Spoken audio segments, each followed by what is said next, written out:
Round 2 of the Mobile 1 Top Gear British Rally Championship, the Pirelli International, running through the infamous Kielder Forest.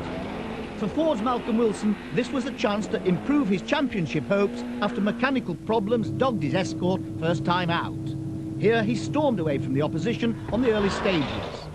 Likewise, young Richard Burns had a point to prove and was determined to show everyone that his win on the first round was no flash in the pan. There are no team orders in the Subaru camp, and it's a matter of best man wins.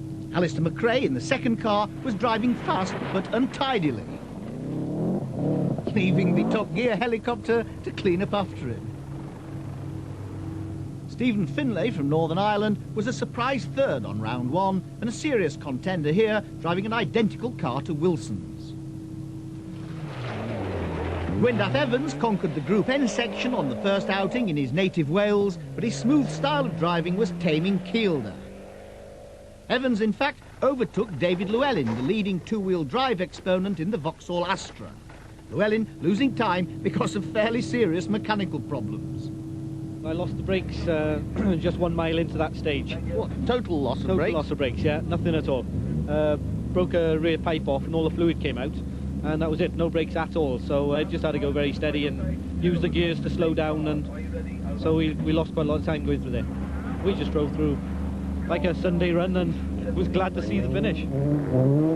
Kielder in warm sunlight is practically unheard of, and every man and his dog were there to watch as Wilson put in blistering times over the razor-sharp rocks.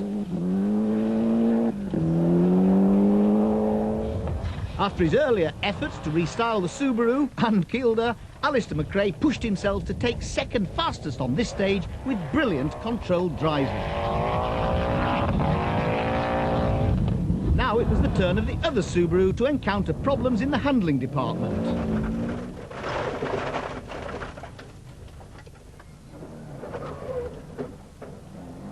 Subaru have the biggest service team in the championship.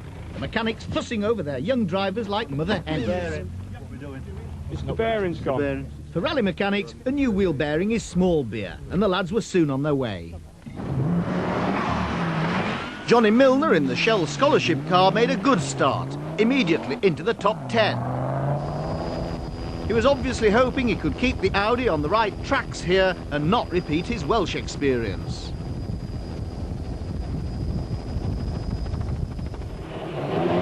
For Cumbrian Malcolm Wilson, the home ground of Kielder was being kind for once, and he and Brian Thomas were a full minute ahead of Burns at the end of day 1. They looked to be heading for a textbook win.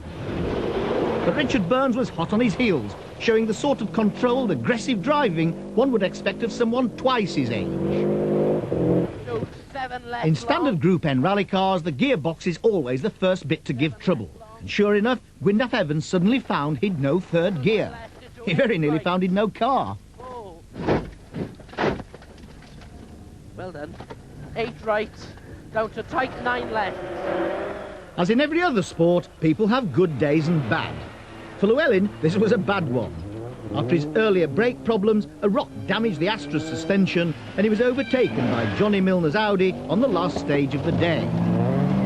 Llewellin retired, leaving Chris Birkbeck to take the Formula 2 lead, which he maintained to the end, showing that he could still pedal with the best despite a 2-year layoff from the sport. In another Astra, a remarkable story, with Dick Archer leading his class by 6 minutes at the end of the first day. Dick, disabled since childhood, has no fingers to aid his grip on the wheel and had to struggle to get a special competitor's licence. This amazing man works tirelessly to encourage more disabled people into the sport and can't understand why he's one of only 3 disabled drivers rallying. 1 right. After 4 long stages, it was a return to Carlisle for an overnight halt, with Wilson well and truly in control. Well, it's 8 o'clock on a wet, blustery Sunday morning. Behind me, £2 million worth of rally cars that have been safely stored overnight at this truck stop. Now, there's only one question this morning. Can Malcolm Wilson, after his good night's rest, keep out of trouble as the rally goes for its second dose of Kielder Forest? Well, the answer was no. Within a few miles of crossing Hadrian's Wall and into the first stage of the day, the Escort was in the wars. In rallying, you never know what's round the next corner, But Burns liked what he saw here and realised his chances of a win were improving dramatically. So, what had gone wrong? The alternator went down. I don't know whether it took in some water or something like that on the stage in one of the things, and it damaged the inside of the alternator. So it wouldn't even run. It was just, you know, coughing and banging, and managed to get out the stage, but obviously we've lost about 5 minutes. Fortune was smiling on Burns this morning, a conveniently placed post helping him stay on the track. There was no such luck for McRae. He flew off into a large Kielder ditch and he never got out. Dark Horse Finlay had now got the hang of his first rally in a left-hand drive car and had got the Escort up into second place. All rally drivers make mistakes sometimes. The good ones, like Group N leader Gwyndaf Evans, pick the right place to do it. Wilson was back in business and flying to get back up the leaderboard and keep his championship hopes alive. Teammate Robbie Head certainly didn't want to get under his feet in his Group N car. Dougie Watson-Clark from Carlisle was having a trouble-free drive, his local knowledge helping him to hold fourth place. And just behind him in fifth spot, Johnny Milner in the Shell Scholarship Audi.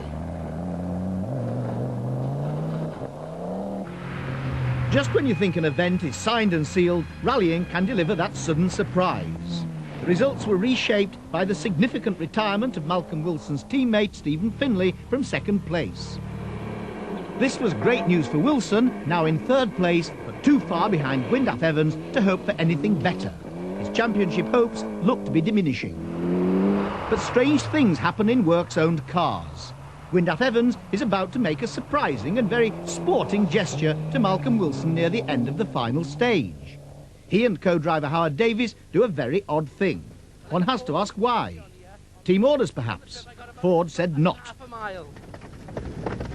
Trips got 14:48. Stages 14. He dramatically parked his lower-powered Group N Escort and waited. I'll count 22 seconds as he goes by.